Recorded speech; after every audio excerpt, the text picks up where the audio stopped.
Bien, qué bueno que hasta aquí hemos podido tener este tiempo para juntos reflexionar en la grandeza de Dios, en lo que Él ha hecho, en lo que es y en lo que hoy somos cuando hemos entendido que Cristo es el Salvador y que hay perdón, reconciliación y una nueva vida en Él. También queremos en este momento dar la bienvenida a todos de manera general, en especial a aquellos que nos están visitando hoy, quizás algunos que nos visitan hoy por primera vez, que de hecho hay algunos que están acá por primera vez hoy y nos honramos también con la visita de cada uno de ellos. Así que damos paso a la palabra de Dios para continuar estudiando hoy el libro que comenzamos la pasada semana y es el libro de Filipenses. Filipenses, como ya decíamos la semana anterior a manera de introducción, la iglesia de Filipenses se llama así o es dirigida a los filipenses porque es el gentilicio, es la manera en que se les llama a las personas que vivían en Filipo. Estamos hablando de una iglesia nacida en el primer siglo después de Cristo, cuando los apóstoles comenzaron, guiados por Dios, por el Señor, a expandir el evangelio por todo Jerusalén, por todo Samaria, Judea, por todo lo que es Asia Menor, Europa, y así fue extendiéndose el evangelio en los inicios del primer siglo. Esta iglesia es una de esas iglesias que fueron fundadas por este movimiento de apóstoles y ahora en este momento nos encontramos estudiando esta carta dirigida por el apóstol Pablo. Como ya habíamos dicho anteriormente, el apóstol Pablo ya estaba en prisión, una de las tantas veces, y desde allí escribía esta carta. La semana pasada veíamos cómo él hablaba o se refería que el hecho de su prisión no era un obstáculo para que el evangelio siguiera extendiéndose, sino más bien había redundado, había sido para bien, para progreso del mensaje de las buenas nuevas de salvación. Cuando hablamos de evangelio, estamos resumiendo lo que la Biblia nos habla sobre la noticia del Hijo de Dios que vino a este mundo, y ese va a ser el tema que vamos a desarrollar. Pero a grandes rasgos, para cada vez que mencionemos la palabra evangelio es una palabra que es usada mucho en el Nuevo Testamento, y que la idea de la palabra evangelio es una transliteración del griego que significa buenas noticias, buenas nuevas, buenas noticias. Entonces, cuando hablamos de evangelio, estamos hablando de las noticias de una historia, la historia de Jesucristo que vino a este mundo, y eso lo vamos a ver dentro de un momento a través del texto que nos toca estudiar en este día. Así que bueno, la semana pasada veíamos que el apóstol Pablo decía, bueno, mi prisión ha venido a ser para progreso del evangelio, porque su testimonio desde allí, para todas aquellas personas que trataban con él, que estaban a cargo de cuidarle, de proteger, de custodiarle, y todo lo que eso había repercutido a ese nivel. Por otra parte, también Pablo decía que la iglesia de Roma, que era donde él estaba preso, no en Filipo, había cobrado ánimo con su prisión para hablar con mayor valentía, sin temor, la palabra. Así lo dice el pasaje que estudiábamos.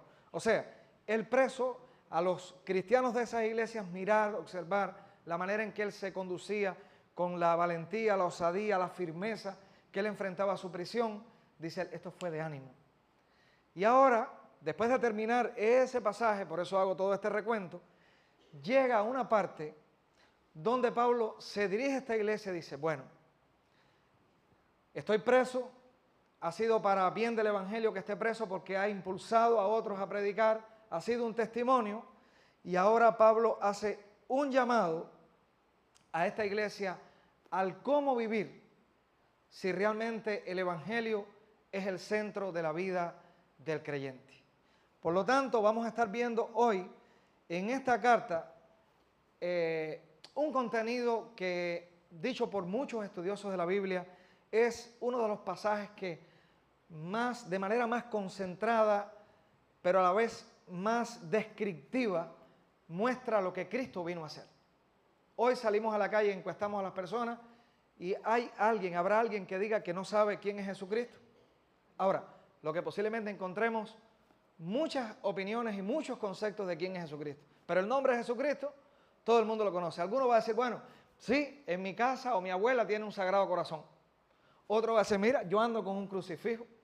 Otro va a decir, como yo escuché en una ocasión, alguien que dijo, fue el Che Guevara del primer siglo. Eso escuché yo en una ocasión. Otro vas a escuchar que dice, bueno, fue alguien que no se adaptó a su tiempo y revolucionó el pensamiento de sus contemporáneos. He escuchado eso también. Pero cuando vamos a la Biblia es donde encontramos la verdadera o el verdadero significado de quién es Jesucristo. Eso lo vamos a estar viendo hoy, pero el contexto en el que eso está dicho no es simplemente que el apóstol Pablo dijo, bueno, ahora vamos a hacer un estudio de quién es Cristo. No, sino relacionado con un problema pastoral. Ahora el apóstol Pablo va a estar hablando o va a estar aconsejando de cómo vivir la experiencia en comunidad cristiana. Retomando otra vez el tema de la semana pasada, el evangelio tuvo progreso por el hecho de que Pablo estaba preso y animó, pero había algo más. Dio ánimo a muchos para que predicaran el evangelio, pero dice Pablo, había dos grupos de personas que estaban siendo proclamadores. Unos que lo hacían, y vamos a empezar por los positivos, con amor, con una motivación sana, y dice Pablo, pero había un segundo grupo. Muchos predican a Cristo por contienda y por vanagloria, pretendiendo añadir sufrimiento a sus prisiones. Es decir, ¿cómo diríamos al buen cubano? Para darle la cabeza a Pablo, ¿verdad? Para de alguna manera crear una rivalidad con aquel que estaba preso. Dice Pablo, bueno, de una manera u otra, lo importante es que Cristo está siendo predicado. Termina con esa idea y ahora les dice a esta iglesia, bueno, pues es importante tomar en cuenta la salud en las relaciones. El hecho de que Dios nos haya llamado a vivir en comunidad con propósitos muy definidos para que juntos nos apoyemos, crezcamos en la fe, pero dice Pablo, alerta, porque donde hay un ser humano puede haber el conflicto y puede haber una serie de motivaciones, sentimientos e intenciones del corazón que no son buenas. Vamos entonces al pasaje, Filipenses capítulo 2, versículo 1, y vamos a comenzar por el versículo 1 y dice así, por tanto, viene hablando lo anterior, las prisiones, los que predicaban por una motivación, por otra, dice aquí, por tanto, si hay alguna consolación en Cristo, si algún consuelo de amor, si alguna comunión del Espíritu, si algún afecto entrañable, si alguna misericordia, y vamos a leer solamente la primera parte del versículo para volver aquí 2, dice, completen mi gozo. ¿Bien? Dice así entonces Pablo, apuntando en toda esta serie de características a lo que Dios hace en el corazón. ¿Por qué razón? Cuando miramos la vida cristiana, no comienza por el esfuerzo que yo he podido hacer para llamarme cristiano. No comienza por la iniciativa mía para yo tener fe, sino cuando vamos a la Biblia entendemos, una, que Dios ha tomado la iniciativa para rescatarnos, para inquietarnos, para despertarnos a la fe, y en segundo lugar entendemos también que Dios, en aquellos que ha puesto la fe, comienza un proceso donde van siendo transformados para que su carácter se parezca más y más al carácter de Jesucristo, muy bien reflejado, o vamos a decir, materializado cuando vino a esta tierra y se humanó, ¿verdad? Entonces dice Pablo, bien, si ustedes que ya son cristianos y son iglesia de Jesucristo, tienen ya consuelo en Cristo, ¿eso viene del ser humano y sus capacidades o viene de Dios? Viene de Dios. Si hay en ustedes algún consuelo de amor, ¿de dónde viene el consuelo de amor? De Dios, ¿verdad? Si hay alguna comunión del Espíritu, ¿de dónde viene la comunión del Espíritu? Es Dios con nosotros. Si algún afecto entrañable, profundo, ¿quién pone ese afecto profundo? Dios. Si alguna misericordia, ¿quién es el dador de misericordia? Dice entonces Pablo, completen mi gozo. Tomando en cuenta ustedes que Dios ha puesto en ustedes virtudes, que les ha hecho vivir experiencias como iniciativas de Él hacia ustedes, dice Pablo, bueno, ahora sí les voy a pedir algo que apunta a ustedes. Pues bueno, completen mi gozo. Pablo está diciendo, me alegro muchísimo en ver lo que Dios está haciendo en ustedes, pero para redondear, para hacer aún mayor mi alegría, mi satisfacción, dice Pablo. Completen mi gozo de la siguiente manera, versículo 2, sintiendo lo mismo. ¿Qué significa sentir lo mismo?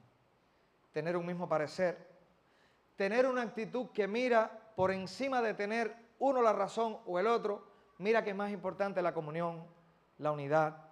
Más importante que defender mi criterio es el criterio de Dios y el vivir unánimes para llegar a un consenso, para llegar a ideas afines.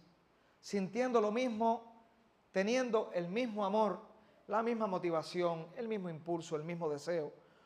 Unánimes, que apunta a lo mismo, sentir lo mismo. Unánimes, aquellos que van juntos, sintiendo una misma cosa.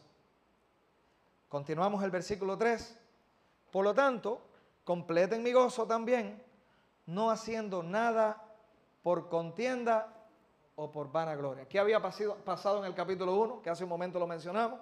Algunos incluso se habían convertido en proclamadores, anunciaban, salían a las calles y hablaban de que Cristo era el Salvador. Pero aún, ¿por qué lo hacían? Por contienda y por vanagloria. Por envidia, por una motivación negativa. Antes bien, al contrario, dice, háganlo todo con humildad, estimando cada uno a los demás como superiores a él mismo.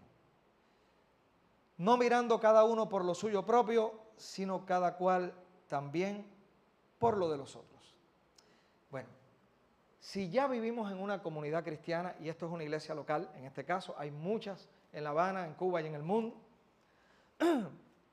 y ya Dios ha llegado a nuestra vida, su amor ha sido derramado en nuestros corazones, tenemos consuelo en Él. ¿Por qué se hace necesario que se nos haga esta advertencia con respecto a un vivir sano, saludable y edificante? ¿Será porque todavía hay la posibilidad de que entre nosotros se despierten malas motivaciones, malos sentimientos? Sí. Cuando vamos a la Biblia entendemos que hay un proceso en nosotros donde sí, Dios ha llegado a nosotros, pero ¿somos mejores que otros? ¿Somos mejores personas que el mundo entero? Como dice un autor español que me gusta mucho sus canciones y es pastor además, Marcos Vidal, dice, no somos nosotros mejores ni tienen nada de especial, tienen cabezas duras como rocas. Lo único que les hace diferente es que el amor de Dios ha llegado a sus vidas. Y es lo único, no hay nada más. Dios está trabajando en nosotros y no somos una obra terminada en términos de corazón, motivación. Y hay una realidad con respecto a esto y es que cuando miramos al ser humano desde que nace, lo encontramos altamente competitivo. Pongan a dos niños dentro de un mismo corral con un solo juguete y verán. ¿Sí o no? Pónganlo. Y veamos cómo vivimos la vida si todo el tiempo no estamos en una postura de competitividad.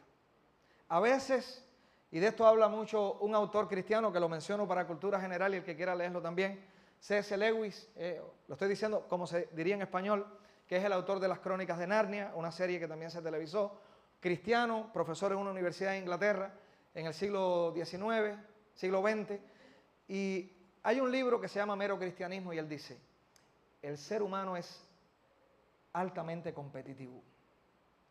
Y muchas de las cosas que hace en la vida no las hace puramente porque él quiere sentirse bien. Cuando trata de, y ahora parafraseo el libro, cuando trata de mostrar una buena apariencia, la mayor parte de las veces no es porque yo quiero verme bien, sino yo quiero verme bien en relación con el otro, siempre con un punto de comparación. Dice él, dos hombres compiten por una misma mujer. Hay muchas mujeres en el mundo y ambos compiten por la misma.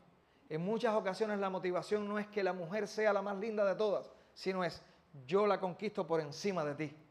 Y entonces él pone varios ejemplos donde muestra que el corazón del hombre es altamente competitivo. ¿Por qué? Porque tenemos en lo más profundo una gran necesidad de aprobación, de saber que somos capaces, de saber que somos apreciados por otros, de saber que hay valía en nosotros. Y sin darnos cuenta, en muchas ocasiones, nuestro intento es probarnos a nosotros mismos que sí lo somos, que somos buenos, que somos capaces, que somos amados Y eso se puede convertir en una lucha incesante, a la vez que silenciosa, solapada. No nos damos cuenta que en muchas ocasiones las motivaciones están centradas en eso. Y ahí entramos entonces en el contexto de la iglesia y dice Pablo, nada hagan por contienda, por vanagloria. ¿Por qué? Porque ese mismo fenómeno está presente hasta el día de hoy. Y no escapamos nosotros también como cristianos. En una ocasión estábamos un grupo de pastores que nos caracterizamos casi todos por hablar mucho, por exponer todo lo que sabemos, por dar nuestros criterios, y ahí empezamos a hablar. Pero hay un momento en que había una, ¿cómo pudiéramos decir? No controversia, pero era una competencia a ver quién exponía sus criterios más rápido y más fuerte. Y dice uno de los que estamos allí, todos amigos, no era un ambiente de discusión, ¿cómo pudiéramos decir? Insana. Y dice, no se han dado cuenta, como todos estamos luchando, a ver cuál de nosotros predomina con su criterio, cuál es la voz que más se escucha, cuál tiene el protagonismo. Y al final terminamos diciendo, eso es parte de la lucha del corazón. Somos altamente competitivos. Siempre estamos en esa lucha. Y a veces cuando viene a nuestra vida una sensación de autoestima o de autopercepción baja, precisamente el fenómeno es el mismo. Y es porque en ese espíritu de competitividad nos vemos que no clasificamos. Nos vemos que no alcanzamos el estándar que nosotros quisiéramos. Y entonces viene ese espíritu de derrota en el cual nos sentimos inferior a otros y aún las cosas que pudiéramos hacer quedan opacadas porque nos sentimos, ¿cómo pudiéramos decir? Invalidados, petrificados, porque tenemos una autoconcepción donde vemos una caricatura de nosotros y no una foto real de quiénes somos. Una autopercepción también dañada. Bien, a esas cosas está apuntando Pablo en este texto. Por tanto, si hay en ustedes todas esas virtudes que Dios ha puesto, completen mi gozo. Ahora, ¿de qué manera? En lo individual cada uno ha recibido de Dios consuelo y todas las cosas que dicen, pero de manera comunitaria, en su vida práctica, en la manera en que interactúan con otros, hay la probabilidad que se dañen, que se maltraten, que uno quede atrás porque el otro quiere ir adelante y ganar, sentirse el ganador. Y entonces leemos otra vez ya con todo este comentario que hemos hecho, estos versículos, estoy seguro que lo vamos a ver con otros ojos ahora. Vamos al versículo otra vez, 2, y lo vamos a ver de una manera diferente. Entonces completen mi gozo, si Dios ha puesto todo eso en ustedes, sintiendo lo mismo, teniendo el mismo amor, unánimes, sintiendo una misma cosa. Nada hagan ustedes por contienda o por vanagloria, por orgullo. Antes bien, con humildad, estimando cada uno a los demás como superiores a él mismo. Eso no está queriendo decir en ninguna manera que tengamos una autopercepción baja de nosotros. Más bien lo que está queriendo decir es que tienen ustedes dones, tienen valores, tienen virtudes. Bueno, miren que ha sido puesta por Dios y que eso no les hace mejor. Eso no les hace mejor. Son gracias, regalos que Dios ha puesto en ustedes para que ustedes los usen para impartir vida a esta tierra. No para robarle, no para seguir engordando a aquellos que ustedes son. No, para impartir vida a los demás. Dice así, no mirando cada uno a los demás como suyo propio, sino por el contrario, cada cual también por lo de los otros. Amen y miren a los demás con el mismo interés que se miran hacia ustedes.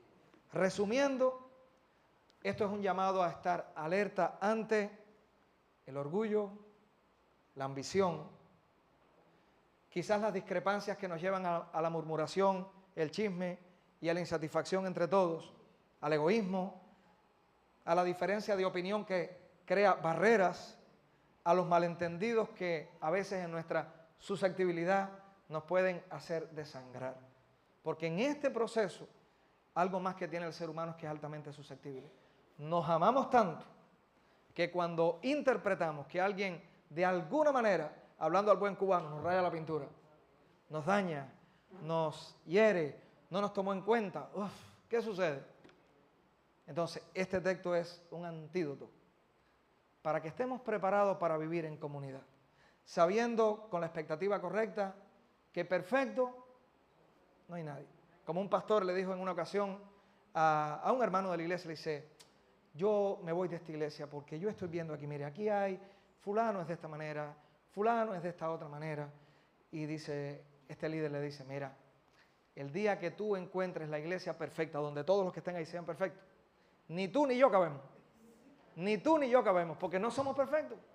Entonces, no hay nadie perfecto, ¿verdad? Entonces, ahora veamos la profunda descripción que se hace de la persona de Cristo en este pasaje. Y vamos a ir viendo palabra a palabra este pasaje. Miremos entonces lo que dice Pablo. ¿Dónde está la clave para que haya relaciones sanas? Para que haya actitudes sanas, para que haya buenas motivaciones.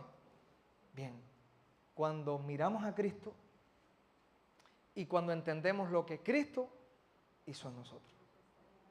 Versículo 5, dice entonces Pablo, haya pues en vosotros, en ustedes, este sentir que hubo también en Cristo Jesús.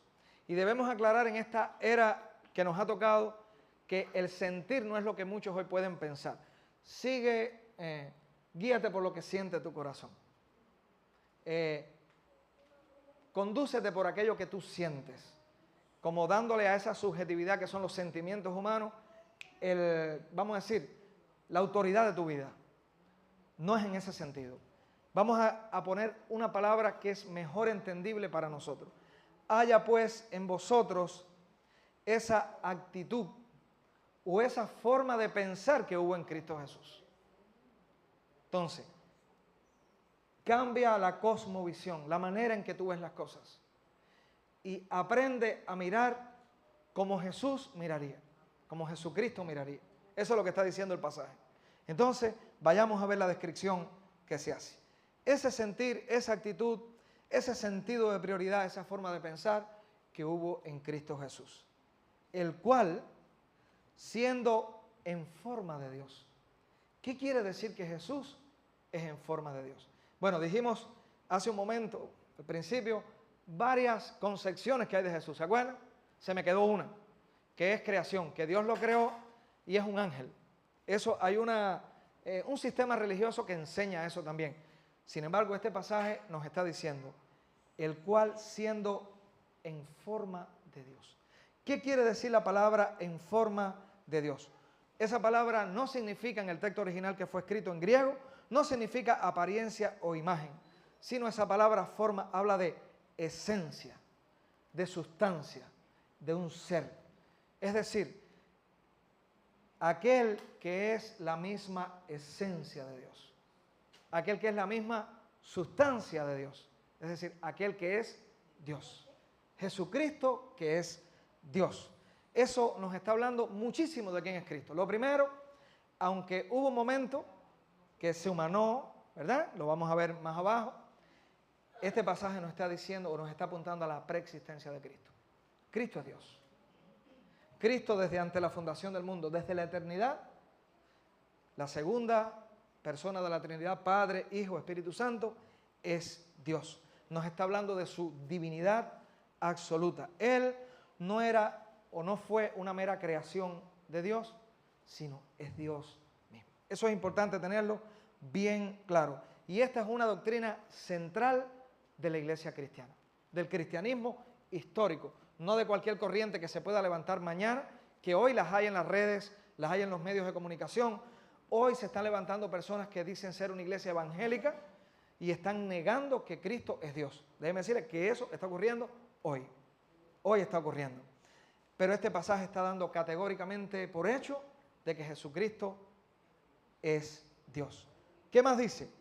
Este Jesucristo Dios no estimó el ser igual a Dios como cosa a que aferrarse, sino que se despojó a sí mismo. Qué interesante, complejas las palabras, pero muy interesante. No estimó el ser igual a Dios. No lo tuvo en una estima tal que le impidiera cumplir con su misión. Eso es lo que está diciendo el pasaje. No estimó el ser igual a Dios como cosa a qué aferrarse, anclarse, asirse, agarrarse de manera tal que no se quiere soltar. ¿Nos ha pasado así en la vida que hay algo que no queremos soltar? Queremos que sea hasta los hijos cuando se van a casar. No queremos, y la nuera se convierte en la enemiga. No lo quiero soltar. ¿No nos pasa? Bueno, dice este pasaje.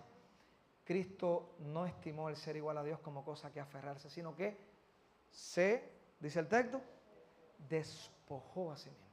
¿Qué es despojarse? Para entender, desarroparse, desvestirse. ¿De qué se despojó a sí mismo? Bueno, Cristo, por supuesto, no dejó de ser Dios. No se despojó de su divinidad, no podía dejar de ser Dios. Pero sí hay una realidad, y es que no se aferró a toda la gloria, al honor y a todas las prerrogativas, derechos, privilegios que tenía en su soberanía como Dios, sino que se despojó, se desarropó de esa gloria, de ese privilegio que solamente le compete a Dios, para venir a esta tierra. Y vamos a ver qué más dice el pasaje. Tomando, ahí lo tenemos, forma de siervo hecho semejante a los hombres. Hacemos una pausa. Eso es todo lo contrario a lo que el corazón humano siente. ¿Qué decíamos hace un momento? Alta competitividad, y dentro de esa competitividad nos gusta tener control, seguridad, estabilidad. Le tenemos incluso miedo a lo inseguro. Encontramos a Cristo que no se aferró a su posición. Totalmente contrario a la actitud natural de la mayoría de los seres humanos. Se contrasta mucho con nuestro pensar natural, ¿verdad? Ahora, dice el texto, tomando forma de siervo. ¿Qué quiere decir tomando forma de siervo? La palabra siervo es una palabra en la Biblia, en el idioma bíblico, que significa esclavo. Alguien que sirve, alguien que está subordinado a otro para estar a merced de otro. Cristo tomó forma de siervo para estar doblegado a un plan eterno establecido por el mismo Dios, que Él es Dios, para que Él fuese el Salvador de este mundo. Tomando forma de siervo, se hizo semejante a los hombres. No igual, porque hubo una diferencia. La Biblia dice que se hizo carne, que tomó semejanza de carne, o sea, que se humanó. Navidad ya se aproxima y muchos vamos a estar celebrando el nacimiento de Cristo, ¿verdad? Su encarnación. La semejanza es que vino tomando todas las cualidades de un hombre, de un ser humano, pero con una única diferencia. ¿Cuál fue? Que no hubo en él pecado, no hubo en él error. Perfecto en todo. Jesús asumió la plena humanidad con todas las debilidades que un ser humano puede experimentar. Dice la Biblia que fue tentado en todo, pero sin pecar. Fue puesto a prueba en todo. Y sufrió las mismas debilidades, vicisitudes que cualquier ser humano puede experimentar. Dijo, tengo sed, mi alma está triste hasta la muerte, lloró, ¿verdad? Hubo que ayudarlo porque llegó un momento de espasmo, de desmayo, que no podía más, con todo el sufrimiento que le fue infligido. ¿Cuántas cosas experimentó Jesús en su humanidad? Es descrito en el Antiguo Testamento como aquel siervo que vendría como siervo sufriente, que cargaría el pecado de todos nosotros. Isaías lo diría de esa manera. Entonces, y estando en la condición de hombre, ¿qué hizo? Se humilló a sí mismo. En dos sentidos. Se humilló su persona y a sí mismo por voluntad propia, ¿verdad? Se humilló a sí mismo haciéndose obediente hasta la muerte y muerte de cruz. Como oveja fue llevado al matadero, dice Isaías, siglos antes en el Antiguo Testamento, y no abrió su boca. Así lo dice. Como oveja fue llevado al matadero. Es decir, fue llevado a una muerte en la cruz. Muchos de ustedes posiblemente han visto películas audiovisuales que describen.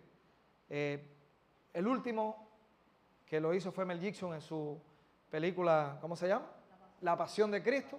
Lo pusimos aquí en Semana Santa, la última Semana Santa, que según muchos especialistas es la que más se acerca al relato real de cómo debe haber sido realmente ese martirio que él vivió. Bueno, se humilló a sí mismo haciéndose obediente hasta la muerte, y especifica Pablo, y muerte de cruz. una muerte que solamente estaba prevista para malhechores que habían cometido delitos extremadamente graves. Cristo fue llevado allí, inocente, humanamente, y eso lo hemos estudiado, hubo incomprensiones, rechazo por parte de su nación y el gobierno que imperaba, que era romano, tuvo que rendirse al voto popular en ese momento y religioso, pero entendemos que había un plan eterno, profetizado de siglos y siglos y siglos atrás. Pedro diría, ese cordero que fue preparado antes de la fundación del mundo para que fuese nuestro Salvador. Es decir, había un plan eterno. ¿Por qué era tan necesario que Cristo fuera a la cruz? Y ahora hacemos una pausa para explicar un poco. El hombre fue creado por Dios, pero el hombre desde el principio, creado a imagen y semejanza de Dios, se separó, hubo una ruptura en relaciones porque desobedeció a Dios desde el principio, y el hombre ha vivido toda la vida a espaldas a Dios o concibiendo un Dios en su manera, a su manera, sin tomar en cuenta lo que Él ha revelado de sí mismo y la manera de relacionarse con Él. El hombre, dice la Biblia, que está separado de la gloria de Dios, que solamente puede recibir de Dios castigo, ira, porque Dios es un Dios de amor, pero a la misma vez la Biblia lo describe como un Dios justo y que paga a cada cual conforme a sus obras. De manera natural, ¿qué recibe el ser humano o qué merece recibir el ser humano por parte de Dios? Castigo, juicio, ira. Pero Dios, en su misericordia y su amor, para no entrar en contradicción con sus propios atributos o cualidades, Él tiene que pagarle al pecador por su desobediencia, pero en este caso por amor. Para poder restaurar y rescatar al pecador, ¿qué hizo? Envió a su Hijo Jesucristo. Cuando Cristo vino a esta tierra, vino a ser el sustituto de todos aquellos que hoy profesan ser cristianos. Cuando decimos, como hoy cantábamos hace un momento, en la cruz, cantábamos la canción En la cruz, ¿qué estamos diciendo? En la cruz yo tuve un sustituto. Yo merecía el castigo, que la ira de Dios fuese derramada sobre mí, pero hubo alguien que fue a la cruz para pagar por mí. Alguien cargó mi castigo. El Hijo de Dios cargó con mi castigo. Por eso este pasaje dice, y estando en la condición de hombre se humilló. Y esa humillación no solamente que fue a la cruz, sino que fue a identificarse con tu pecado y con mi pecado. Cargó la condenación que yo merecía. La humillación no es solamente la muerte de un delincuente en una cruz, sino que en ese momento estaba cargando, representando, poniendo a su cuenta, imputándose, como muchos usan técnicamente la palabra, y aquí tenemos quienes conocen todas esas palabras en el lenguaje judicial, ¿verdad? Poniéndole a su cuenta, imputándole mi pecado. Y eso es lo que hizo Cristo al morir en la cruz. Y ahí está la esencia de lo que Cristo vino a hacer en la cruz. Bueno, aplicando un poco esto, pudiésemos decir, hoy cristiano, si ya lo eres, bueno, si estás de visita, pero si ya tú has creído en Cristo como aquel que murió en la cruz por ti, ¿en qué áreas hoy te cuesta rendirte a Dios, obedecer? Luchas en momentos con el egoísmo atroz que caracteriza en muchas ocasiones al ser humano. Luchas con la irritación cuando alguien prospera y tú no. Luchas con la competitividad que tú quieres estar donde está aquel o quieres superarle y estás inquieto cuando no llegas allá. ¿Cuántas veces intentas bajarte de tu cruz? Para ilustrarlo a la luz de esto. ¿Cuántas veces intentamos bajarnos de nuestra cruz para ser nosotros nuestros propios autores y dioses? Continuamos y dice el texto, por lo cual, versículo 9, y ahora veremos el resultado final. Por lo cual Dios también le exaltó hasta lo sumo, hasta lo máximo, y le dio un nombre que es sobre todo nombre. Eso se refiere, título, honor, honra, que no hay otro en cielo y tierra que esté por encima de él. Para que en el nombre de Jesús se doble toda rodilla, y eso es humildad o humillación o doblegación, incluso un doblegarse impuesto en el sentido de cuando Dios dé a conocer quién es Cristo para todos. Para que en el nombre de Jesús se doble toda rodilla de los que están en los cielos y en la tierra y debajo de la tierra, y toda lengua confiese que Jesucristo es el Señor para gloria de Dios. Un día, dice la Biblia, todos comparecerán, unos para gloria y honra, otros para juicio. Pero de una manera u otra, todo ser humano que ha vivido en esta tierra reconocerá que Cristo es el Señor. Que Cristo es el Señor. Y toda lengua, entonces, dice Pablo, confiese que Jesucristo es el Señor para gloria de Dios Padre. El clima de este pasaje y del plan redentor, la confesión universal de esta divinidad y el señorío de Cristo y el propósito final de lo que Cristo vino a hacer, está descrito en esta frase final. Para gloria de Dios Padre. Fuimos creados para la gloria de Dios.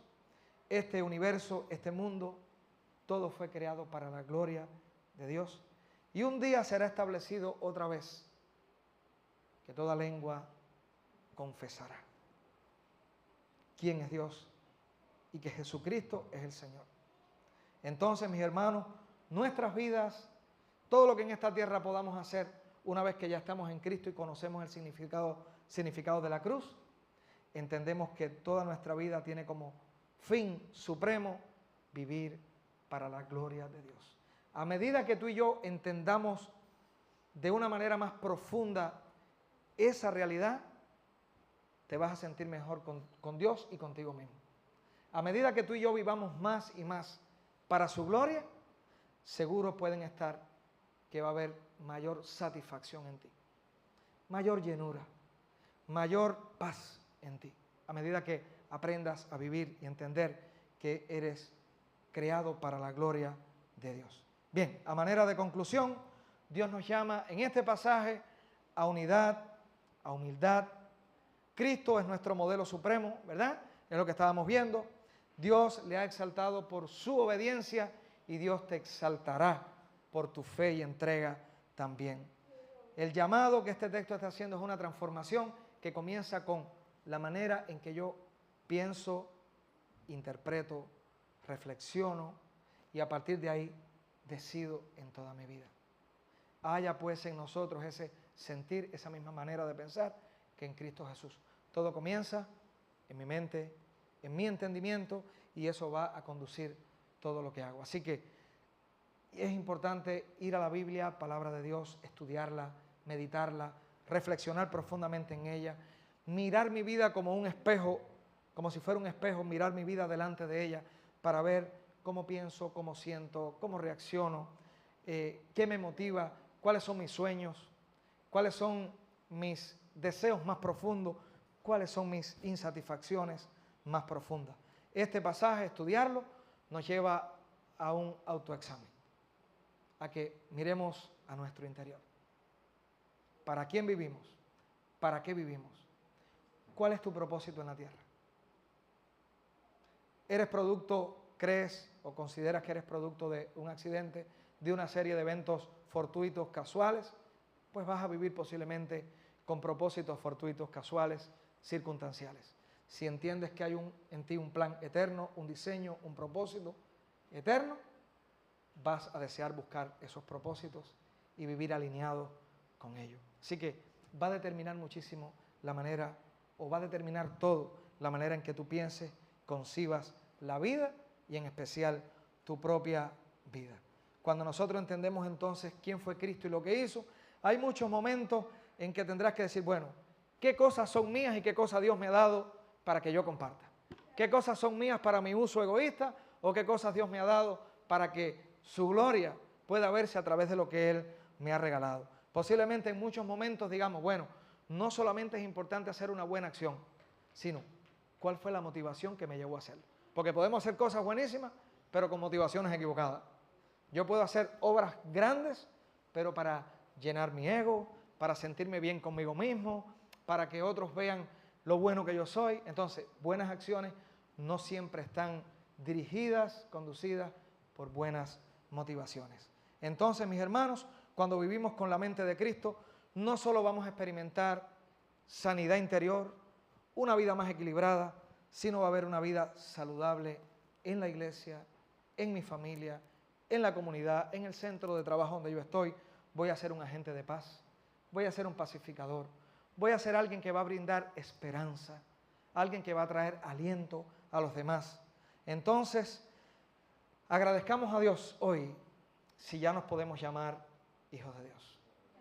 Agradezcamos a Dios si ya hemos entendido que Cristo en la cruz es nuestro Salvador.